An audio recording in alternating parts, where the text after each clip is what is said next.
Hello guys, welcome to another video in my channel. अभी हम जिस मैच के बारे में बात करने वाले हैं वो है रात को होने जाने वाला वाइटलिटी ब्लास्ट का मैच, जो कि होने जा रहा है एसेक्स और सोमरसेट के बीच में।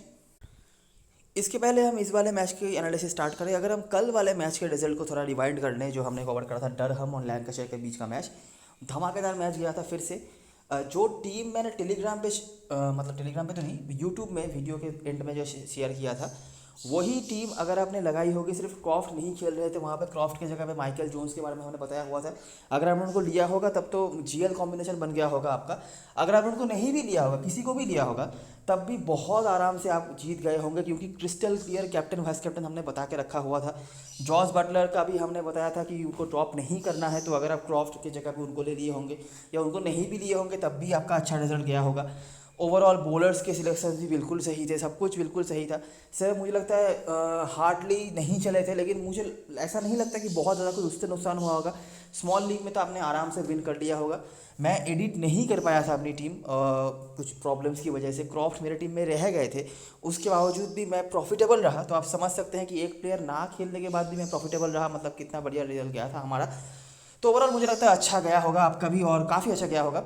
तो बात करते हैं इस मैच के बारे में। एसएस का जो लास्ट होम मैच था वो हमने कवर करा था, आपको याद होगा। सोमरसेट के काफ़ी सारे मैचेस हमने बीच में कवर नहीं करे हैं और उनकी टीम में भी काफ़ी शफलिंग्स हुई हैं।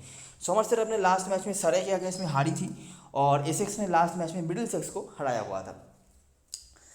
अभी हम बात करेंगे इस फिक्सचर के बारे में और देखेंगे कि यहाँ पे क्या क्या चीज़ें हैं। दोनों ही टीमों के मैचेस हमने कवर करे हैं, तो थोड़ा बहुत आइडिया आपको होगा ही कि क्या होता है दोनों टीमों के बारे में।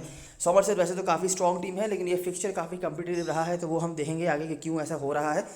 काउंटी ग्राउंड चेम्सफोर्ड मैच होने जा रहा है, जो कि एसएस का घर है। वेदर क्लियर है, दिक्कत वाली बात यहाँ पे नहीं है अभी। थोड़ा तो चलो कुछ दिन आपको शायद वेदर सही भी दिख जाए, लेकिन धीरे धीरे बारिश के आसार शुरू होने स्टार्ट हो जाएंगे यहाँ पे इंग्लैंड में, और मैचेस में रुकावटें भी स्टार्ट हो जाएंगी। लूज से तैयार रहना अभी के लिए सही है।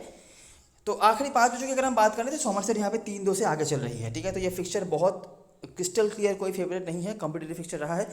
अगर हम आखिरी 6 मैचेस को कंसिडर करें तो पहला हमें देखना पड़ेगा 2019 से। टीम्स बदलते रहते हैं, स्पेशली एसएस की बैटिंग में बहुत सारे चेंजेस हुए हैं, आप देख ही सकते हैं। काफ़ी नए प्लेयर्स आए हैं उनकी टीम में, वो परफॉर्म कर भी रहे हैं कुछ तो उनमें से। तो नाम शायद आपको नहीं मिले, लेकिन क्या हो रहा है मैचेस को फॉलो करो, ठीक है। जेम्स में मैच हुआ, सोमरसेट ने बहुत बड़ा टोटल खड़ा किया था 225 का। करंट स्क्वाड मेंबर्स में बैंटन दिख जाएंगे और आबेल दिख जाएंगे। एसेक्स चेज नहीं कर पाई, वेस्ली और लॉरेंस ने कुछ तो परफॉर्म करा था, लेकिन कोई फायदा नहीं हुआ। रॉयल ऑफ वैंडमर हुआ जो अभी भी अवेलेबल है, तो 5 विकेट उन्होंने निकाला था। तो मेजर परफॉर्मर्स इस मैच से अपने को जो देखने मिले हैं वो है रॉयल ऑफ वैंडमर हुआ, आबेल, बैंटन, और कुछ कॉन्ट्रीब्यूशंस लॉरेंस के भी थे जो करंट स्क्वाड में अवेलेबल हैं। और बहुत बड़े मार्जिन से सोमरसेट ने ये मैच जीत लिया था एसेक्स के घर में जाके। अगला मैच हुआ टॉन्टन में। सोमरसेट की बैटिंग यहाँ पे भी अच्छी रही, जहाँ पे सैम कुक के 3 विकेट से, बाकी पॉटर, हार्मर, इन दोनों के एक एक करके विकेट थे। पॉटर अभी नहीं खेल रहे हैं फिलहाल, तो एसेक्स ने उसको चेस कर लिया। हालांकि करंट स्क्वाड में कोई अवेलेबल नहीं है जो मेन प्लेयर्स थे, लेकिन वाल्टर हैं और डेवी के 3 विकेट से। तो सोमरसेट की बैटिंग दोनों ही मैच में अच्छी रही। एसेक्स का एक मैच में बहुत बुरा बैटिंग हुआ, दूसरे मैच बैटिंग के बदौलत ही वो जीतने में सक्षम रहे। और एसेक्स की बॉलिंग अभी तक उतनी अच्छी नहीं हुई है, भले ही उन्होंने विकेट्स निकाले होंगे 7 यहाँ पर और यहाँ पर 6, लेकिन उन्हें कोई फायदा नहीं हुआ होगा मैच में। अगला मैच चेम्सफोर्ड में हुआ, सोमरसेट 153 पर निपट गई। थोड़ा कम स्कोर यहाँ पे था। आपको फिर से हार्मर और सैम कुक ये दोनों दिख जाते हैं। प्लॉम फिलहाल नहीं खेल रहे हैं, निज्जर को भी खिलाया नहीं जा रहा। एसेक्स ने यहाँ पर वापस से चेस कर लिया, 151 उन्होंने बना दिया 19 ओवर में जाके।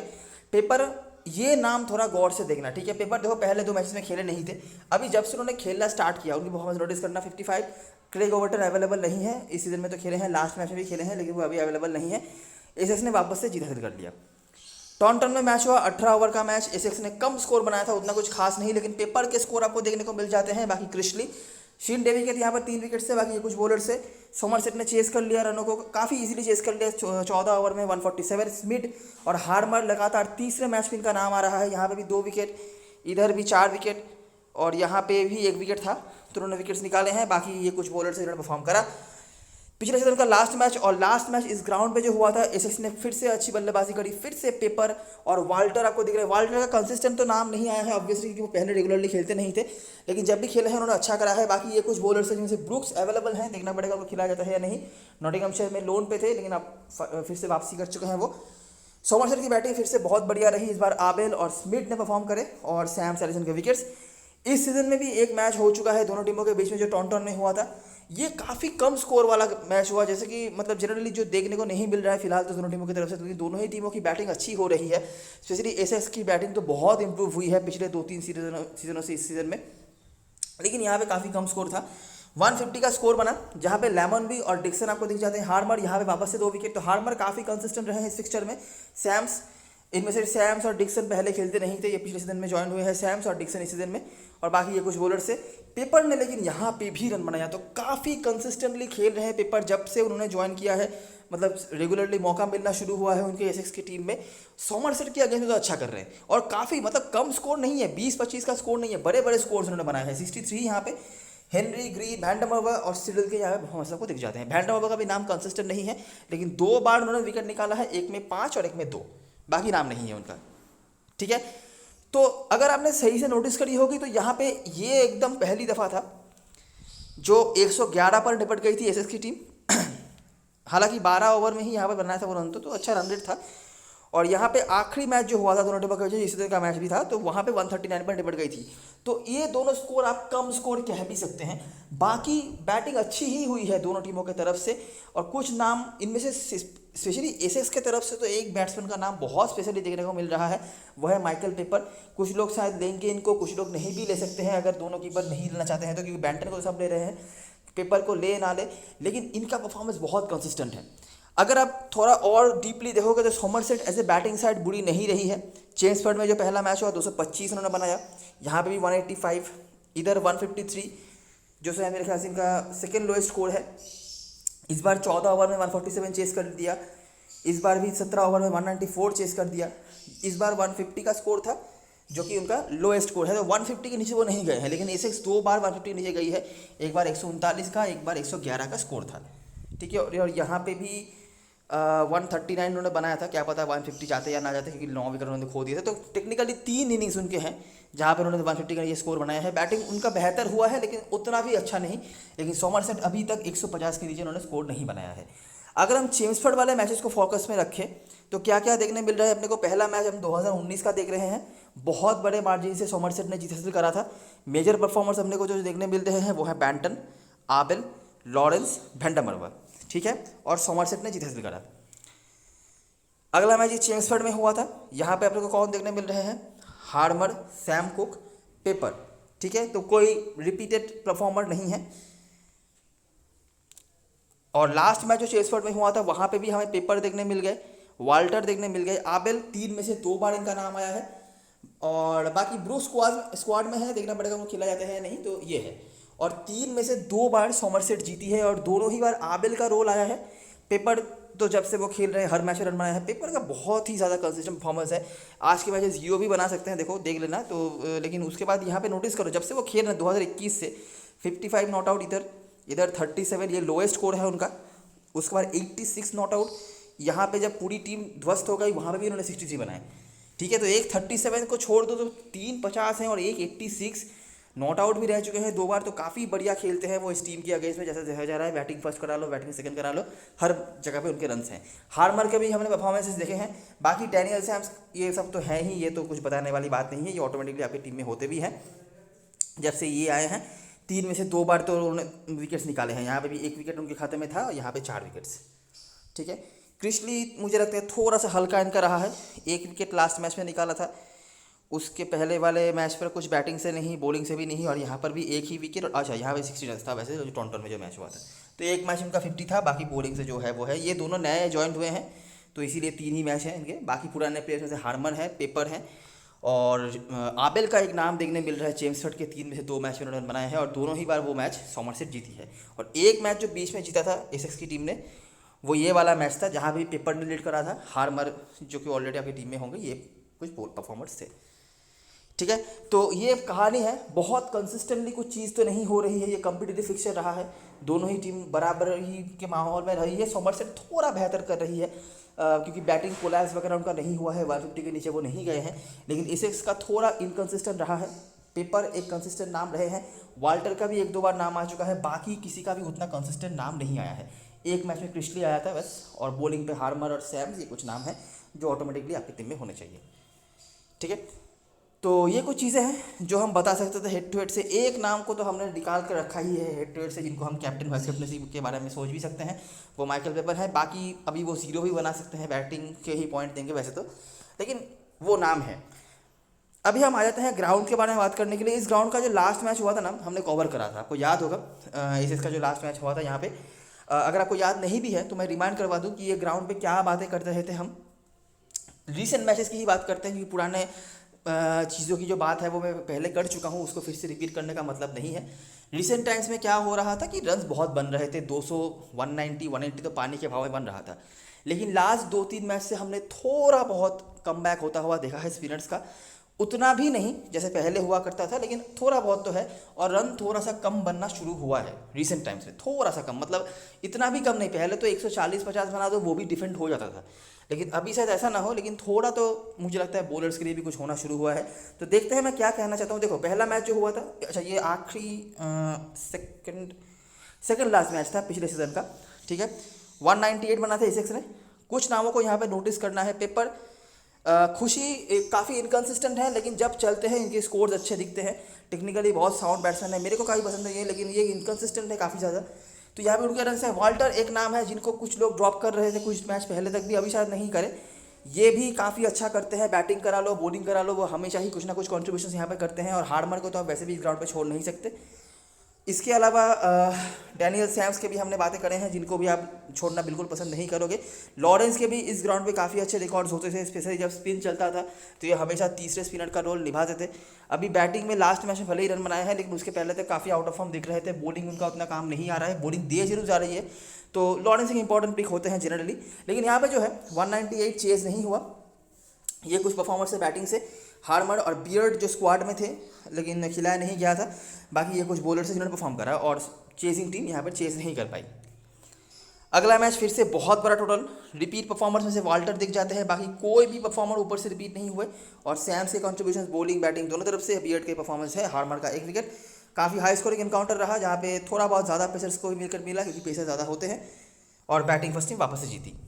इस सीजन के जो मैचेस हुए हैं, यहाँ पे 195 काफ़ी बड़ा स्कोर था, लेकिन उसको भी चेज कर लिया। तो यहाँ पे देखो 195 बना, जो काफ़ी बड़ा टोटल था, ठीक है। सैम्स वाल्टर ने यहाँ पर बॉलिंग से परफॉर्मेंस करा था, बाकी हार्मर पिछले कंसिस्टेंटली हैं। एसेक्स ने इसको चेस कर लिया था, जिसमें रॉबिन दास का बहुत बड़ा रोल था। रॉबिन दास भी काफ़ी अच्छे फॉर्म से गुजरे हैं, इनकन्सिस्टेंट ये भी है, लेकिन अगर आप कंपैरिजन करोगे खुशी और रॉबिन दास में, तो खुशी थोड़ा आपको कम स्ट्राइक रेट से थोड़ा कंसिस्टेंट रन बनाते हुए दिखेंगे।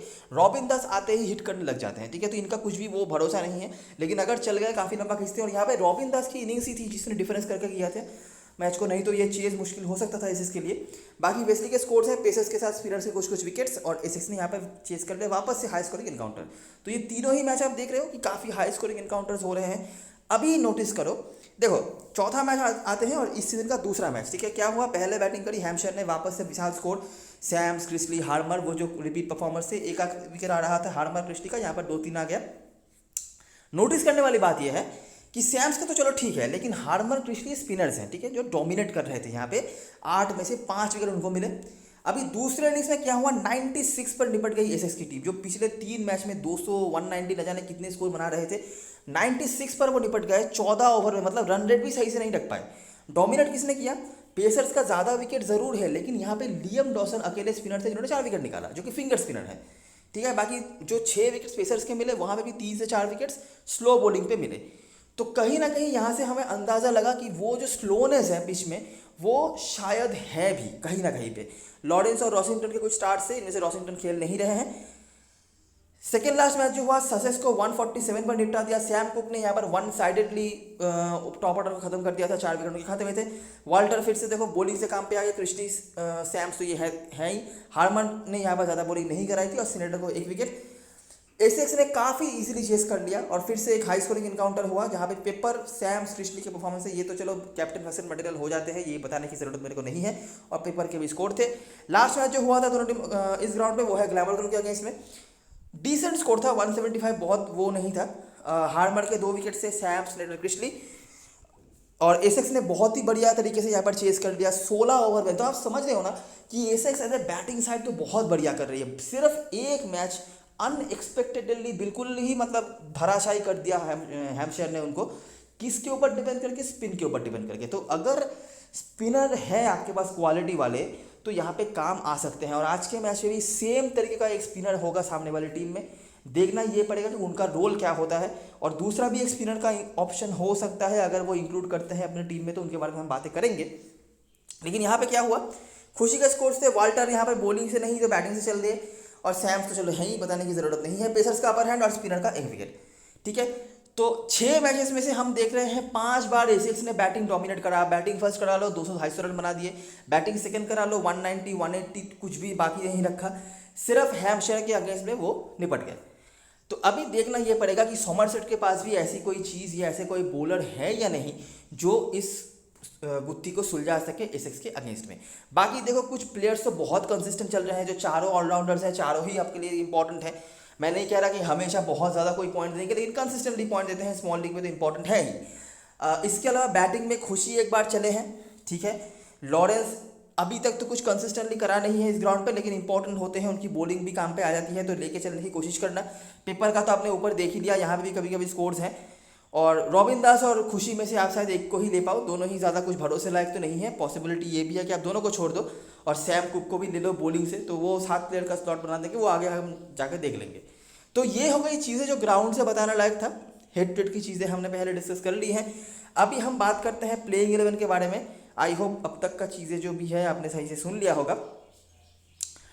प्लेइंग 11 में सोमरसेट की तरफ से जो चेंजेस होने वाले हैं वो है, क्रेग ओवर्टन नहीं खेलेंगे, तो उनके जगह पे या तो शोएब बशीर जो राइट आर्म ऑर्थोडॉक्स बॉलर होंगे, या तो जैक ब्रूक्स। जैक ब्रूक्स काफ़ी अच्छा कर रहे थे नॉटिंघमशायर के होकर, शायद मेरे ख्याल से कि वो खेल रहे थे, और बॉलिंग फर्स्ट में तो काफ़ी विकेट्स निकाले हुए उन्होंने। इनका कोई मतलब इस सीजन में बहुत ही अजीब चल रहा है इनका, कभी ये वुस्टरशायर के ऊपर खेलते हैं, कभी नॉटिंघमशायर के ऊपर खेलते हैं, कभी सोमरसेट में वापस आ जाते हैं, तो यही चल रहा है इनका। बाकी जॉर्ज डेवी और मैट हेनरी भी हैं, मैट हेनरी को भी रेस्ट दिया जा सकता है ऐसा सुना जा रहा है। लेकिन अभी के लिए जो प्लेयर्स के बारे में हम बात कर सकते हैं, देखो कीपर से इसमें बैंटन होंगे, इनकंसिस्टेंट हैं, और ये कंडीशन मुझे लगता नहीं कि इनको बहुत ज़्यादा फेवर करेगा। कीपर सेक्शन में हमारे लिए पहले प्रेफरेंस होने चाहिए पेपर, रीज़न आपको पता चल गया होगा।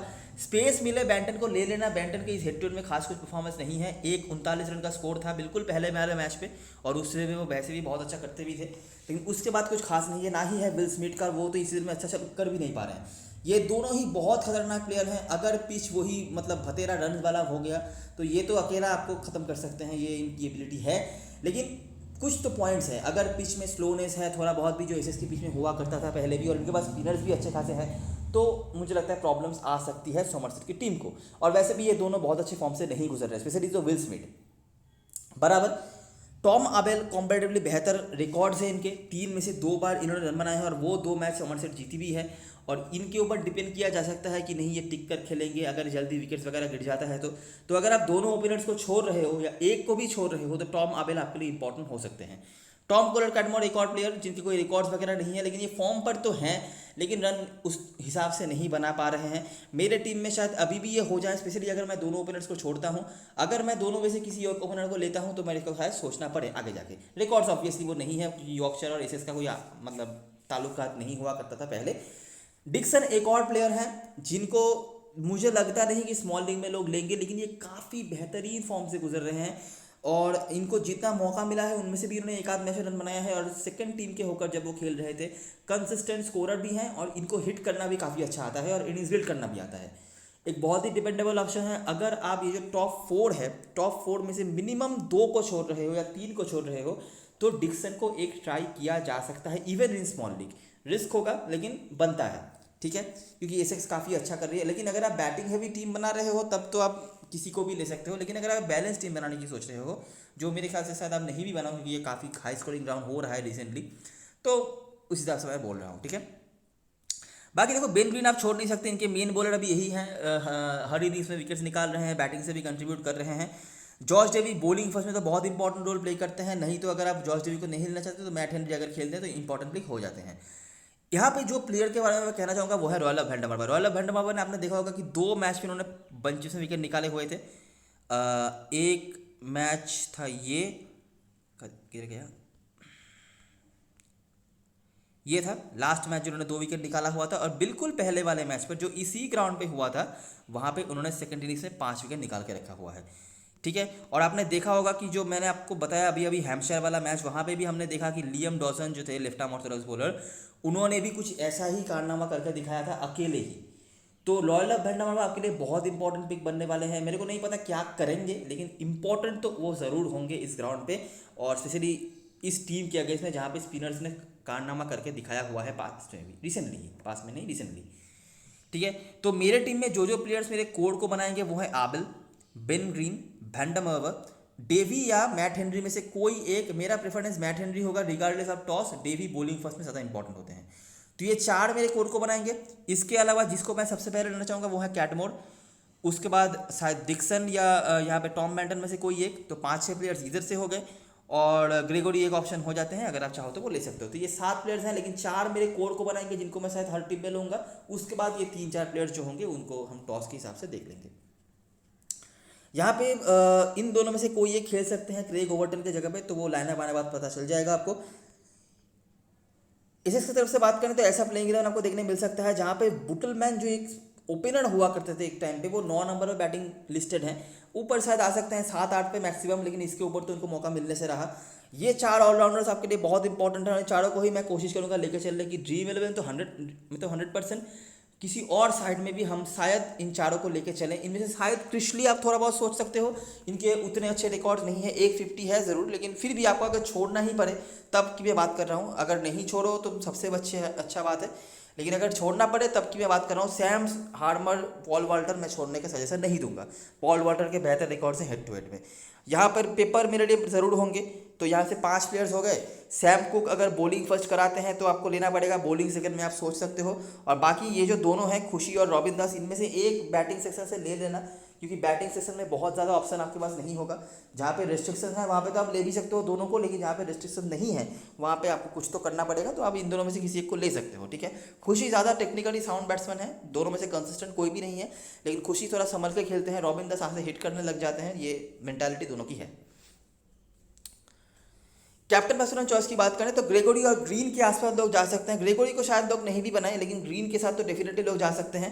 उसके बाद बैंटन, स्मिथ, टॉम कलर, कैटमोर, इनके परसेंटेज डिसेंट होंगे। आबेल के साथ लोग शायद नहीं जाएं, ठीक है, क्योंकि उतना कंसिस्टेंट इनके स्कोर नहीं है, ये थोड़ा नीचे ही बैटिंग करने आते हैं, और शायद सोमरसेट के प्लेयर्स लोग वैसे भी कम ही लें, तो इसीलिए। और वैंडमर्वा बॉलिंग से। एसेक्स की तरफ से ये चारों ही allrounders captain vice captain material हैं। सैम्स यूनिवर्सल कैप्टन है, और रीजन भी है, बिल्कुल बनता है, स्मॉल लीग में तो 100% बनता है। उसके बाद लोग क्रिशली के साथ जा रहे हैं। मैं शायद आपको सजेस्ट करूँ वाल्टर या हार्मर के साथ जाओ, या फिर बेन ग्रीन, वहाँ से ये कुछ ऑप्शंस होंगे जिनके साथ आप जा सकते हो। और रिस्क में पेपर, रीजन मैंने बता दिया। और सैम को अगर स्पेशली बॉलिंग फर्स्ट कराते हैं तो बॉलिंग सेकंड में तो ड्रॉप भी कर सकते हो आप। अच्छा, ये 7 प्लेयर्स मेरे कोड को बनाएंगे। देखो, बैटिंग सेक्शन में मुझे किसी पे भी खास भरोसा नहीं है, मैं मेरे सिलेक्शन बता देता हूँ, ठीक है। टॉम कॉलर, कैटमोर बेहतर फॉर्म पर रहे हैं, लेकिन उतना कंसिस्टेंट उनके परफॉर्मेंस नहीं आ रहा है। लेकिन फिर भी मैं कहूँगा कि सोमरसेट की तरफ से किसी को लेना है, सबसे पहले इनको ले लो। डेल लॉरेंस लास्ट मैच में उन्होंने थोड़ा बहुत रन बनाया था, लेकिन अभी भी इनके फॉर्म को लेकर मेरे को डाउट है। लेकिन मैं कहूँगा कि इनकी बॉलिंग यहाँ पे काम पे आ जाती है, विकेट्स निकाल रहे हैं, कभी कभार वो बॉलिंग कर रहे हैं, बैटिंग भी ऊपर आ रहे हैं, तो ले लो, दिक्कत वाली बात नहीं है। तीसरे बैट्समैन के लिए आबेल के साथ कुछ लोग जा सकते हैं, या फिर ड्रीम 11 पर शायद तीसरा बैट्समैन कोई ना ले। मेरा भी सजेशन यही होगा कि आबेल के साथ जाओ। रीज़न ऑलरेडी मैंने आपको बता दिया है क्यों। बाकी यहाँ पे फिरोज खुशी, रॉबिन दास, विल स्मिथ, ये कुछ ऑप्शंस होंगे। बड़ी लीग खेल रहे हो तो वहाँ पे डिक्सन को एक बार ट्राई ज़रूर कर लेना, छोटी लीग में मेरे ख्याल से ज़रूरत नहीं है। ऑलराउंडर सेक्शन में अगर आप ऐसे साइट्स में खेल रहे हो जहाँ पे रिस्ट्रिक्शंस हैं, वहाँ पे ये 4 ऑलराउंडर्स मेरे प्रेफरेंस होंगे। किसी को भी छोड़ना देखो रिस्की हो सकता है, लेकिन आपको एक को तो छोड़ना ही पड़ेगा, तो वो आप कर सकते हो। मेरे लिए 3 होंगे। अगर ड्रीम 11 पे खेल रहे हो तब तो आप क्रिशली को भी ले लोगे, तो दिक्कत वाली बात नहीं है, ठीक है। तो ऐसा सेक्शन आप बना सकते हो ड्रीम 11 पर। लेकिन अगर आप किसी और साइड में खेल रहे हो तो वहाँ पर आप एक ऑलराउंडर ड्रॉप करना पड़ेगा। मैंने इनिशियली क्रिशली को ड्रॉप किया था, आप किसी और को भी ड्रॉप कर सकते हो। और बॉलर में मैंने इन दोनों को रख रखा है। सैम कुक अगर बॉलिंग फर्स्ट कराते हैं तो आपकी टीम में होने चाहिए। इसके अलावा दोनों का, ये सैम कुक और जॉर्ज डेवी दोनों का ही सेम है, जो भी बॉलिंग फर्स्ट कराएगा उनको रखना है टीम में। बाकी तो मुझे लगता नहीं कि आप किसी की तरफ जाओगे भी।